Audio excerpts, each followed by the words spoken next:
Hello guys. Grind. Hindi ko lang makita niyo yung ano ko.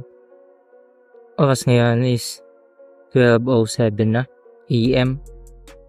Still grinding, still editing some projects to my clients. And yeah, nakakapagod. Pero dito mo matitest yung sarili mo. Kung talagang gusto mo yung landas na tinatahak mo. Although, di ko naman talaga as in na gusto. Kailangan kasi dito ako sa point na kailangan kong gawin yung mga bagay na hindi ako komportable para maprovide ko yung mga pangangailangan ko sa sarili ko, which is yung mga necessities, and also to my loved ones, especially my family and to my girl. So yeah, 12 AM gising pa din, and may tatapusin pa akong isang project, and then magplan pa ako tomorrow kung anong mga gagawin ko this coming week. And basically, that's all. And keep grinding. Peace.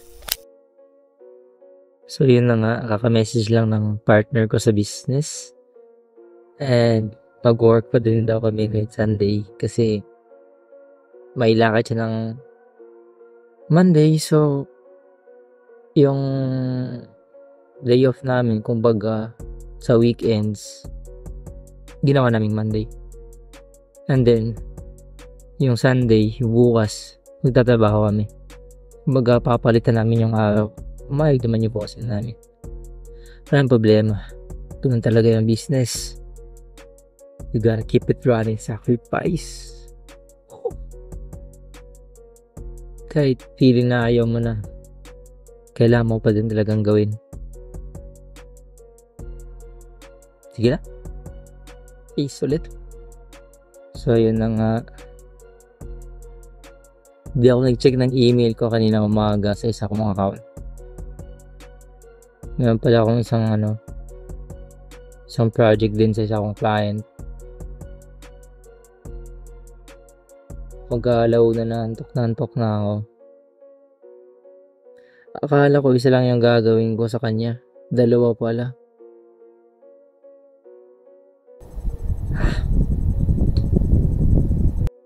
Hindi lang. Tingnan natin kung anong oras tayo matatapos. Mamaya na ako mag-peace. Wala katapusan. Sige lang, G lang.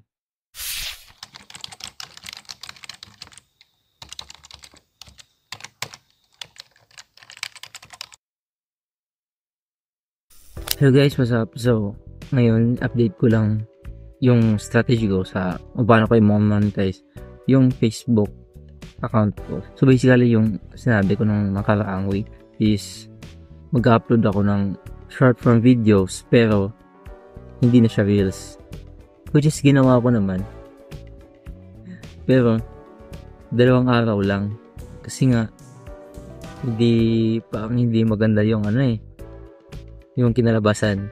Hindi na nag-i-spike yung views, at syempre dahil nag-aspire tayo na as fast as possible na monetize, hindi siya worth it, feeling ko lang. Kaya nag-shift agad ako. Pagdating ng Wednesday, nag-shift agad ako ng pag-upload. Meron din kasi nag-advise sa akin, isang Facebook content creator din, hindi daw worth it na ganun. Focus daw muna yung pag-upload ng reels, kasi yung reels yung madaling makaka-views.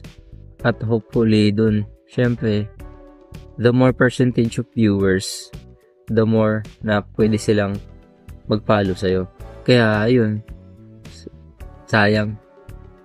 Yung pagbalik ko ng pag-upload ng reels ng Wednesday hanggang Friday, hindi na siya ganun yung mga views ko. Kaya nakakalungkot.